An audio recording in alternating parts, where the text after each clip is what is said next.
हाँ जी, देखो 7.2 एक्सरसाइज हम स्टार्ट कर रहे हैं। 7.2 एक्सरसाइज के अंदर हमारा है जो टॉपिक का नाम है वो है हमारा सेक्शन फॉर्मूला।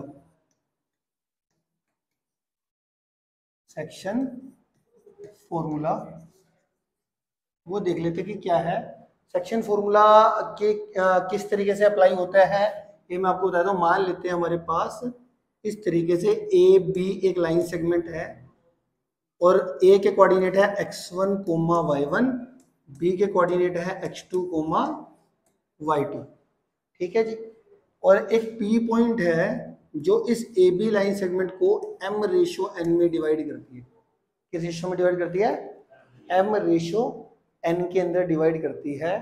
तो अब ये पॉइंट इस लाइन सेगमेंट को m रेशो n में डिवाइड करता है, तो इसका मीनिंग क्या है पहले ये समझो कि ये पॉइंट का A से डिस्टेंस और इस पॉइंट का B से डिस्टेंस, ये P A upon P B m by n है। इट मीन्स समझ रहे हो, P A upon P B, P A कितना के ऊपर m है, पी बी के नीचे n है, ऊपर n है, तो P A upon P B m ratio n।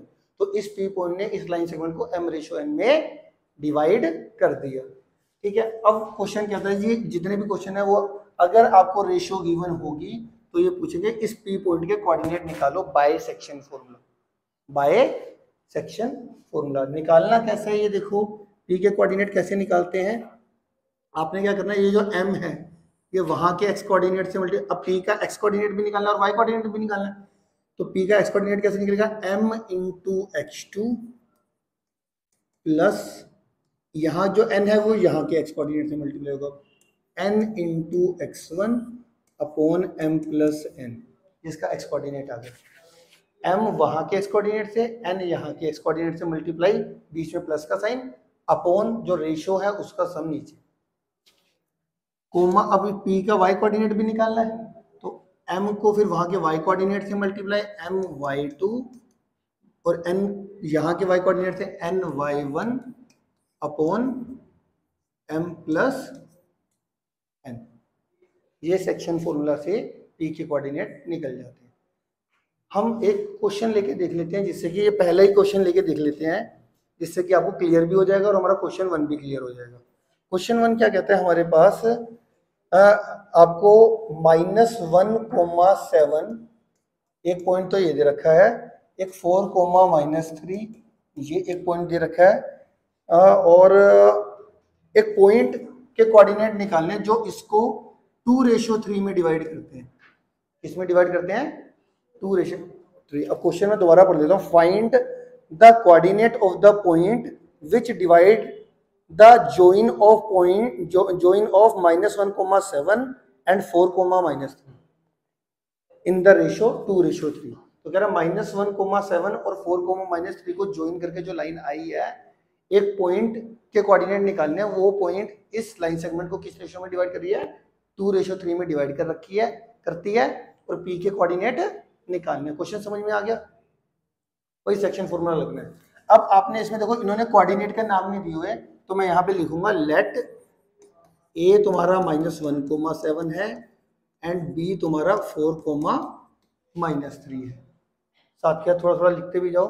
ठीक है, ए -1,7 है एंड बी 4,-3 है, और इसमें जो भी हम अपनी मर्जी से लेते हैं, पी लिया, let P divide A B in 2:3 in 2:3।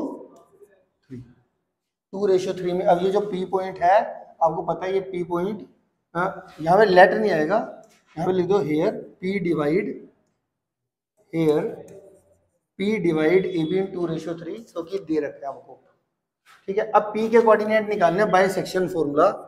तो अब पहले देखना फिर उतारना, साथ के साथ अब मत उतारना, क्योंकि अप्लाई करने में ही बच्चों को दिक्कत आती है। बाय सेक्शन फॉर्मूला पी के कोऑर्डिनेट निकालने हैं, तो पी के कोऑर्डिनेट देखो कैसे आएंगे। पी का पहले एक्स कोऑर्डिनेट निकाला, इसका एक्स कोऑर्डिनेट, तो 2 को वहां का एक्स कोऑर्डिनेट क्या है 4, सामने देखो और लिखो मत, सामने देखो, ये जो 2 है ये वहां के एक्स कोऑर्डिनेट से मल्टीप्लाई होगा, 2 × 4, बीच में आएगा प्लस का साइन, जो यहाँ 3 है वो यहाँ के एक्स कोऑर्डिनेट से मल्टीप्लाई होगा, 3 इंटू माइनस का 1 अपॉन 2 प्लस रेशो का सम नीचे। समझ में आया? 2 वहाँ के एक्स कोऑर्डिनेट से मल्टीप्लाई प्लस 3 यहाँ के एक्स कोऑर्डिनेट से मल्टीप्लाई अपॉन 2 प्लस 3, ये आ गया।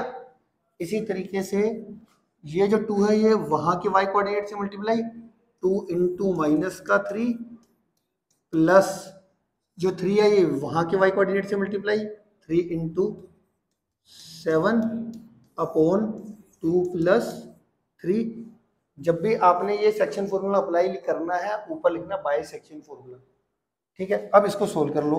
8 माइनस 3 5, 5 अपॉन 5 1, तो p का कोऑर्डिनेट एक तो आ गया 1, दूसरा चेक करते हैं है माइनस का 6 और प्लस का 21। ये माइनस का 6 और 7 3 जा 21, 21 में से 6 गया प्लस का 15, 15 अपॉन 5 3, तो ये आ गया 3। तो ये हमारा आंसर आ गया जी। आपको मेरी बात समझ में आ गई? सेक्शन फॉर्मूला अप्लाई करना आ गया। अगला क्वेश्चन देखो, क्वेश्चन नंबर 2। क्वेश्चन नंबर 2 क्या कह रहा है? Find the coordinate of the point of trisection of line segment joining the point 4, -1। कह रहा है एक पॉइंट है 4, -1 और एक बी पॉइंट है -2, -3। ठीक, इन दोनों पॉइंटों को ज्वाइन कर कर एक लाइन सेगमेंट आ गई। अब कोऑर्डिनेट किसके निकालने हैं हमारे को? Find the coordinate of the points of trisection. अभी पॉइंट्स ऑफ ट्राइसेक्शन के कोऑर्डिनेट निकालने हैं, तो पहले इसका मतलब समझते हैं। पॉइंट ऑफ ट्राइसेक्शन से देखने में आपको कैसे समझ में आता है? आप इधर देखो, ये पूरी एक लाइन सेगमेंट है ए बी। अगर यहाँ पे मैं एक पॉइंट इसके बीच में कर दूं, एक पॉइंट बीच में बना दिए, तो ये 2 लाइन सेगमेंट बन गया ए सी और सी बी, 2 लाइन सेगमेंट होगी। अगर मैं एक और पॉइंट कर दूं तो 3 line segment A C, C D और डी बी। तो अगर सी और डी पॉइंट इस तरीके से लिए जाए कि ए सी और सी डी और डी बी की लेंथ बराबर हो, इन तीनों की लेंथ क्या हो? बराबर, इक्वल, तो सी और डी ने इस ए बी लाइन सेगमेंट को ट्राइसेक्ट कर दिया। ट्राइसेक्ट का मतलब होता है सी और डी, ये 2 पॉइंट है, इसने ए बी को ट्राइसेक्ट कब करेंगे? जब सी और डी इस तरीके से प्लेस किए जाए सच दैट कि A C equal to C D is equal to D B आ जाए, तब वो ट्राइसेक्ट होगा। ट्राइसेक्ट का मतलब 3 इक्वल सेगमेंट में डिवाइड करना। समझ में आई मेरी बात? तो यहाँ पे मैं लेट कर लेता हूँ, let see and D R the points which trisect AB,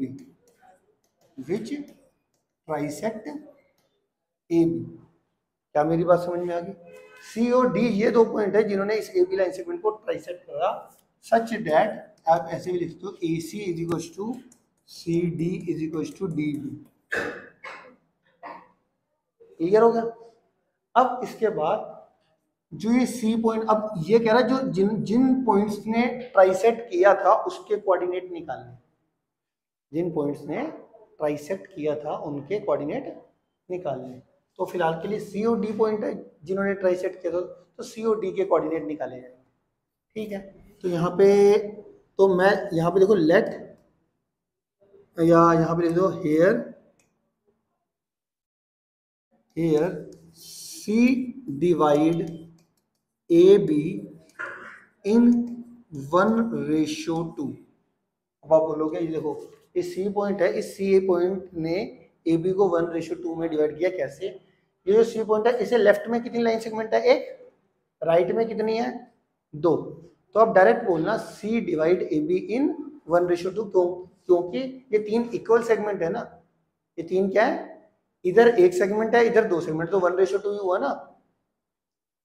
तो बेसिकली 1:2 कैसे हो? ये ए सी अपॉन सी बी, यही तो हुआ ना सी पॉइंट। तो ए सी कितना है? 1 सेगमेंट और सी बी कितना है? 2 सेगमेंट, तो 1:2 हो गया। ठीक है, तो सी डिवाइड ए बी इन 1:2। और बाय सेक्शन फॉर्मूला अब मैं, और यहाँ पे डी बी लिख लो, चाहे दोनों का एक साथ लिख लो, D divide A B in, और डी से लेफ्ट में कितनी है? 2 सेगमेंट, राइट में क्या है 1, तो 2:1। जहां कोई बात नहीं समझ में आती हैंड रेस कर लेना, ठीक है, क्लियर है इतना। अब बाय सेक्शन फॉर्मूला मुझे सी और डी के कोऑर्डिनेट निकालने हैं, तो बाय सेक्शन फॉर्मूला सी के कोऑर्डिनेट निकालने हैं। सी के कोऑर्डिनेट कैसे आएंगे, यहाँ सी है हमारा 1:2, ठीक है। अब ध्यान से फिर से देखना, अप्लाई अभी तुम देख रहे हो तो आपको लगेगा, जब खुद करोगे तो गड़बड़ हो जाती है इसके अंदर, फिर 2-3 बार ही देखो कम से कम। सी के कोऑर्डिनेट कैसे आएंगे, यहाँ का जो 1 है वो वहाँ के एक्स कोऑर्डिनेट से मल्टीप्लाई, 1 इंटू माइनस का 2, फिर बीच में प्लस का साइन, फिर 2 यहाँ के एक्स कोऑर्डिनेट से मल्टीप्लाई, 2 इंटू 4 अपॉन रेशियो का सम 1+2। मेरी बात समझ में आ गई, ये इसका सी का एक्स कोऑर्डिनेट निकल गया। अब सी का वाई कोऑर्डिनेट निकालना है, 1 को वाई कोऑर्डिनेट से multiply, 1 into -3 plus 2 into minus का 1 अपॉन 1+2, ये मेरा आ गया, ठीक है। तो सी के कोऑर्डिनेट की अगर मैं बात करूं तो सी के कोऑर्डिनेट क्या हो जाएंगे, ये माइनस का 2 और ये प्लस का 8, कितना हो जाएगा, माइनस का 2 प्लस का 8 प्लस का 6 अपॉन 3 2 आ जाएगा, और माइनस का 3 माइनस का 2 माइनस का 5 माइनस का 5 अपॉन 3, ये मेरे सी के कोऑर्डिनेट आ गए। क्या मेरी बात समझ में आ गई यहाँ पे क्लास के बच्चे, किसी को कोई डाउट है, ठीक है जी। इसी तरीके से अब डी के कोऑर्डिनेट निकालने, तो आप कैसे निकालोगे, 2:1 से, तो यहाँ पे आप 2 लिखना नीचे, यहाँ पे आप लिखना 1, तो 2:1 से आप निकालोगे डी के कोऑर्डिनेट। तो यहाँ पे अब जगह बची नहीं, अगले में हम इधर ही कर दें डी के कोऑर्डिनेट। चलो मैं यहाँ पे लिख दूँ, डी के कोऑर्डिनेट क्या आएंगे आप बताओ, by section formula he, by section formula, by section formula D के कोऑर्डिनेट निकालने हैं तो कैसे आएंगे, 2:1 में करता है, तो यहाँ का जो 2 है वो वहाँ के एक्स कोऑर्डिनेट से मल्टीप्लाई, 2 इंटू माइनस का 2 प्लस यहाँ का जो 1 है वो वहाँ के एक्स कोऑर्डिनेट से मल्टीप्लाई, 1 इंटू 4 अपॉन कितना देगा 2 + 1, ठीक है, कोमा, फिर यहाँ का वाई कोऑर्डिनेट 2 इंटू माइनस का 3 2 इंटू माइनस का 3 plus 1 into -1 1 into -1 upon 2 + 1, solve कर लेते हैं, माइनस का 4 और ये प्लस का 4, ये तो 0 ही हो जाएगा, 0/3, डी का आ जाएगा 0, और ये माइनस का 6 और ये -1 इंटू -1 -1 माइनस का 6 माइनस का 1 माइनस का 7 -7 अपॉन 3, ये डी का कोऑर्डिनेट आ गया, ठीक है। तो यहाँ से हमारे सी का भी कोऑर्डिनेट निकल गए और डी का भी कोऑर्डिनेट निकल गया। क्या मेरी बात समझ में आ गई, ठीक है।